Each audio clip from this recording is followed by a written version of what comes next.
اچھا پھر پینا کو دم درود کران ٹور پاؤندے ایک نواں جناب عجیب کام ہے پتر آکھا نہیں مندا تے پینا کو دم کراؤ بھائی وہ دعا کی برکت ہے دم کی برکت سے انکار نہیں لیکن بات یہ ہے کہ جب تو نے درخت لگایا پودا لگایا پودا تیرے گھر لگا رکھوالی تو نے نہیں کی حفاظت اس کی تو نے نہیں کی پانی تو نے اس کو صحیح ٹائم پہ نہیں دیا اس کے لیے دھوپ کا سامان تو نے پیدا نہ کیا اس کی حفاظت کیئر تو نے نہیں کی ہن جدہ سک گیا پھر کہنا جی تو پھل کیوں نہیں آیا بھائی اس کے اوپر پتے سبز کیوں نہیں ہیں یہ سوکھ کیوں گیا ہے اس کی چھاؤں کیوں نہیں ہے نا جو ٹائم تھا اس کو سنبھالنے کا وہ تو نے ضائع کر دیا ہے ایک تو یہ بات یاد رکھیں یہ تعلیم اور تربیت کے حوالے سے خاص طور پر اس ایج کو فوکس کریں اور نبی کریم صلی اللہ علیہ وسلم کی سنت مبارکہ حضور کے صحابیات صالحات امت ان کا بھی طریقہ اور اسلوب یہی ہے بابا فرید رحمت اللہ علیہ کیا خیال ہے جب بچپن کی عمر میں والدہ صاحبہ نے بڑی حکمت کے ساتھ نماز کا بھی عادی بنا دیا ہے اللہ سے محبت بھی پیدا کر دی اس عمر میں تو پھر فرید نو جتھے مرضی لے جاؤ اللہ کو ڈردا رہے گا انہوں حضرت نظام الدین محبوب الہی رحمت اللہ تعالی علیہ سمجھ آگئی جس دن سوت کات کے تو بیچتی تھی نہیں بکتا تھا تو نظام پاک فرماتے ہیں کہ اماں جی فرماتی تھی پتر آج ہم رب کے مہمان ہائے ہائے ہائے کسی آگے ہاتھ نہیں پھیلایا گھر سے باہر نہیں نکلی اپنی قیمت نہیں لگوائی کچھ بھی نہیں بیٹھ گئی فرمایا نظام آج ہمارا روزہ ہے آج ہم اللہ کے مہمان ہیں حضرت محبوب الہی فرماتے ہیں روزہ رکھ کے رب کا مہمان بن کے جتنا لطف آتا تھا روٹی کھا کے نہیں آتا تھا یہ چیزیں کس نے پیدا کی یہ کہاں سے پیدا ہوئی ماں کی گود سے پیدا ہوئی ماں کی گود سے پیدا ہوئی حضور سیدنا غوث پاک رضی اللہ تعالیٰ عنہ جتنے پاکان امت ہیں اور آپ کسی پرسنالٹی کو بھی آپ چیک کر لیں آپ کو دعوت مطالعہ ہے اسٹڈی کے لیے آپ کسی بھی پرسنالٹی کو آپ انالائز کر کے آپ چیک کریں آپ کہیں نہ کہیں آپ پہنچیں گے نا جناب آپ یہ بالکل یہ آپ کے ہاتھ میں یہ ڈور آ جائے گی آپ کہیں گے ہو واہ بھائی واہ اے ماں نے گل سمجھائی سی نا جناب تو بیڑا پار ہوگا وہ جو سیدنا غوث پاک رضی اللہ تعالیٰ بیٹے نے پوچھا ابا جی اتنا منزل اتنا مقام اتنی شان ہے تو یہ کیسے عطا ہوا تو ہم جیسا یا عام تو سوچتا ہے کہ پتہ نہیں کتنے چلے کیے پتہ نہیں کتنے وظائف کیے پتہ نہیں کیا کچھ وہ بھی کیے ہیں لیکن جب آپ سے پوچھا گیا کہ آپ کو اللہ نے یہ مرتبہ اور شان دی ہے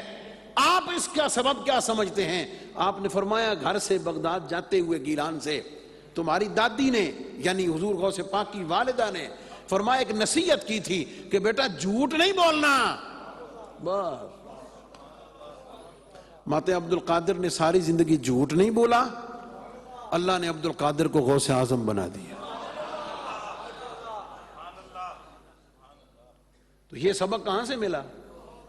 کس گود سے ملا کس کوکھ سے ملا یہ والدہ کی گود سے ملا اس لیے میں اس بات میں بالکل کلیئر ہوں کہ اگر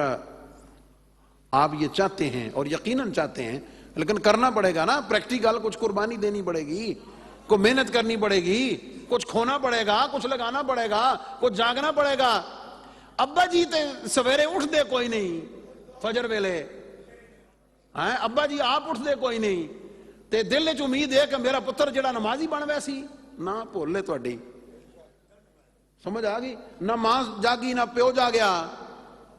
سمجھ آ گئی تو پھر آ کے کہن جناب پتر نماز نہیں پڑھدا تو جناب نہ دم نال نمازی بن سی تو نہ کسی وظیفے نال بن سی آپ پڑھنا شروع کر دیو اللہ انہاں نہ پہ نمازی بنا دے سی اس لیے تعلیم ضروری ہے اس میں کوئی شک نہیں. لیکن تعلیم کی ایک صورت وہ ہے کہ جس کو ڈگری ڈیفائن کرتی ہے کہ یہ پرائمری پاس ہے, یہ مڈل پاس ہے, یہ میٹرک پاس ہے, اس نے ایف اے کیا, اس نے ایف ایس سی کیا, اس نے بی اے کیا, اس نے بی ایس سی کیا, سمجھ آ گئی, یہ ڈاکٹر ہے, یہ انجینئر ہے, یہ وکیل ہے, یہ علامہ صاحب ہیں, یہ خطیب صاحب. یہ ڈگری ڈیفائن کرتی ہے نا. یہ ساری دنیا کے حساب سے یہ سارے عہدے ہیں. اس سے بڑھ کر اس پہ کوشش کریں کہ دیکھنے والا کہے کہ جناب بڑا چنگا انسان ہے, اخلاق بہت اچھا ہے, دل میں حسد نہیں رکھتا, کسی کے لیے بغض نہیں رکھتا,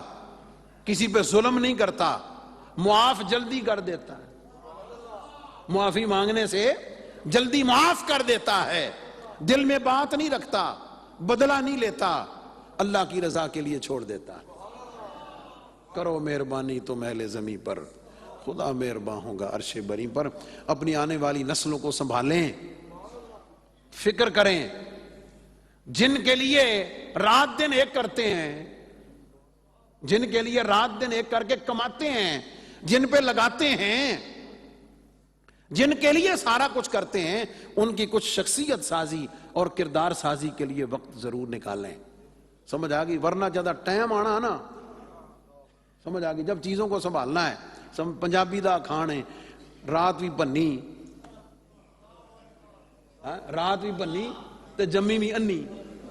کیا مطلب؟ لکھاں کروڑاں دے سمجھ آ گئی کمائی بھی کیتی, ڈگریاں بھی دلوائیاں ہیں جی, بڑے بڑے انہاں دے لئی پلازے بھی کھڑے کیتے, بڑا بزنس بھی کیتا, پیسے گڈیاں سارا کچھ کر دیا. لیکن اس کو اتنا نہ سکھایا کہ پتر جدہ میں مر جاواں نا تے نماز جنازہ ہینج پڑھنی ہے, تے پتر میں نوان لئی نا کرائے دے بندے نہ لے آویں, پیسے دے کے بندہ نہ لے آویں, اپنے ہاتھ نال میں پتر نوانویں.